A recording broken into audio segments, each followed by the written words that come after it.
నా దగ్గర తెలిసిన వాళ్ళని ఎంతోమందిని అడిగాను నేను. ఇంకా సాయిరెడ్డి సార్ గురించి వచ్చేది మీకు చెప్పాల్సిన వెరీ ఇంపార్టెంట్. ఆయన ఒక రెస్పెక్టెడ్ పర్సన్. విజయసాయిరెడ్డి సారు నేను ఫస్ట్ టైం విశాఖపట్నంలోనే చూసిన ఆయన్ని. నాకు చిన్నప్పటి నుంచి ఒక సర్పంచ్ కూడా తెలీదు.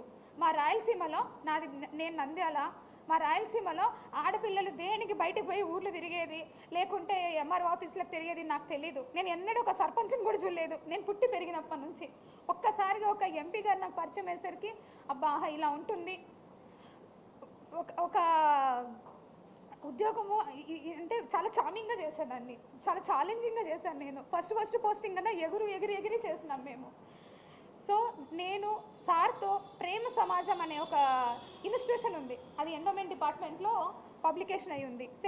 సెక్షన్ 6C అంటే ఒక అసిస్టెంట్ కమిషనర్ కంట్రోల్లో ఉన్న ఇన్స్టిట్యూషన్ అది. ఆ సమాజంకి 30 ఎకరాల ల్యాండ్ ఉంది. ఆ ల్యాండ్ అంతా కూడా బీచ్ రోడ్లో ఉంటుంది. అందులో సాయి ప్రియ రిసార్ట్స్ అని ఉంది.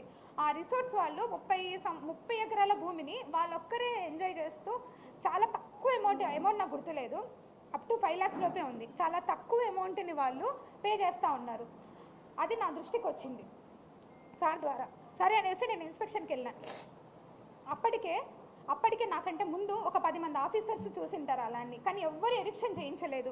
నేను పోయినాను, సాయి ప్రియ సార్ వాళ్ళతో మాట్లాడాము.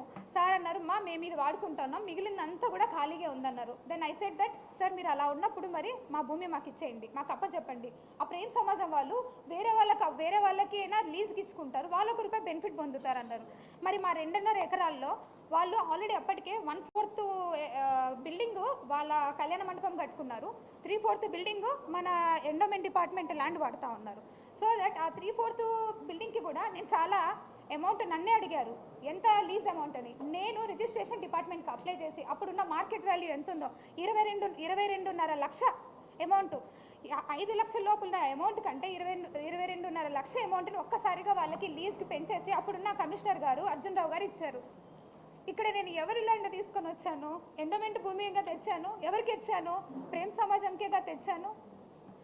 ఇది నాకు సార్తో ఉన్న పరిచయం. దాని తర్వాత ప్రతి డిస్ట్రిక్ట్లో కూడా ట్రస్ట్ బోర్డ్స్ ఉంటాయి.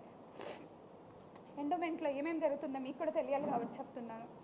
ట్రస్ట్ బోర్డ్స్ కూడా ప్రతి ఒక్క జ్యూరిస్డిక్షన్లో ఎమ్మెల్యేలు కానీ సర్పంచ్లు కానీ లేకుంటే అక్కడ ఉన్న హానరబుల్ రెస్పెక్టెడ్ పీపుల్స్ ఎవరైనా సరే చెప్తే వాళ్ళు ఒక లిస్ట్ ఇస్తారు.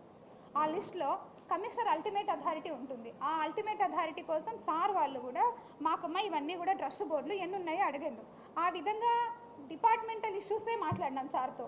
నేను ఎక్కడ కూడా నా పర్సనల్ ఇష్యూ ఒక్కటి కూడా చేయించుకోలేదు. ఎవరైనా ఉంటే కూడా అలాంటివి ఉన్నా మీరు నాకు అడగండి, నేను చెప్తాను. ఈ విధంగా పరిచయమైన వ్యక్తి. ఆయన వయసు ఏంది? నా వయసు ఇప్పుడు 35 ఏళ్ళు, ఆయన వయసు 68 ఏళ్ళు. ఎట్లా మాట్లాడతారు మీరు? అంటే ఏ ఆఫీసరు ఏ ఎమ్మెల్యేతో మాట్లాడద్దా? ఏ మినిస్టర్తో మాట్లాడద్దా? ఏ ఆఫీసర్లు మాట్లాడద్దా? ఇప్పుడు నేను మీతో మాట్లాడుతున్నాను, ఇంత మాత్రాన మీకు నాకేమైనా రిలేషన్ ఉన్నట్ట? ఒక ఆడపిల్ల మాట్లాడకూడదా? అంత పెద్ద ఆయనతో మీరు మాట్లాడేటప్పుడు కనీసం నేను ఇక్కడే ఉన్నానుగా, సస్పెన్షన్ పీరియడ్లో ఊరు దాటకూడదని నాకు ఇచ్చారు ఆర్డరు. ఆ మూమెంట్లో మీరు నన్ను అడిగి ఉండొచ్చుగా, నా నెంబర్ ఎవరి దగ్గర నుంచైనా తీసుకొని ఉండొచ్చు మీరు.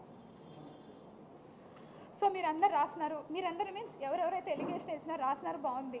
ట్విట్టర్ గురించి మీరు కమెంట్ చేశారు. నేను ట్విట్టర్లో పోస్ట్ చేయకూడదా? నాకు right to freedom of speech లేదా? ఆర్టికల్ 14 నాకు అప్లై కాదా? Article 21 right to privacy. నా ప్రైవసీని అంతా తీసుకెళ్ళి ఈరోజు మీరు కొంతమంది మీడియాలో పెట్టారు. అది ఎంతవరకు న్యాయం? నా ప్రైవసీ, మీది కాదు. నాకు రైట్స్ లేవా? కాన్స్టిట్యూషన్లో వచ్చిందే ఎస్సీ ఎస్టీ కోసం, కాన్స్టిట్యూషన్లో వచ్చిందే ఎస్సీ ఎస్టీ కోసం. అది ఈరోజు డివేట్ అయిపోతూ ఉంది. ఒక గవర్నమెంట్ ఆఫీసర్ మాట్లాడకూడదా? మేము ఏం తప్పు మాట్లాడుతున్నాను? నేను ఏమన్నా ప్రొఫెషనల్ ఏమైనా తప్పు చేశానా? నేను నిజంగా ఆంధ్రజ్యోతి పేపర్ రాశారండి, 100 కోట్లు రాశారు ఆంధ్రజ్యోతి పేపర్ నేను సంపాదించిందని. 100 కోట్లు మీరు ఈరోజు రాసినందుకు మదన్ మోహన్ వాణిపాటి నన్ను 75 కోట్లు అడిగాడు. నేను ఏడికి వెళ్ళి రావాలా? నా ఉద్యోగ కాలం ఎంత? 4 ఏళ్ళు డిపార్ట్మెంట్కి వచ్చి నేను ఎట్లా సంపాదిస్తాను? మీరు చెప్పండి ఇక్కడ ఉందనేసి. నేను రెడీ, నేను రిజైన్ చేస్తా, పోనీ నన్ను తీసుకెళ్ళి జైల్లో పెట్టండి. ఏంటిది ఇదంతా? ఉద్యోగం చేయొద్దా? నేను కాదండి, ప్రతి ఒక్క గవర్నమెంట్ ఆఫీసర్ సఫర్ అవుతున్నారు. ఉమెన్ గవర్నమెంట్ ఆఫీసరు, మీకేం తెలుసు ఎన్ని హెరాస్మెంట్స్ జరుగుతుంటాయో మాకు. పొద్దున్న లేయాలా, వంట చేసుకోవాలా, పిల్లల్ని చూసుకోవాలా, పరిగెత్తాలా, ఉద్యోగం చేయాలా. నా ర్యాంకు, నాది గస్టెడ్ ఆఫీసర్ ర్యాంకు. ఎన్ని బర్డెన్స్ ఉంటాయి.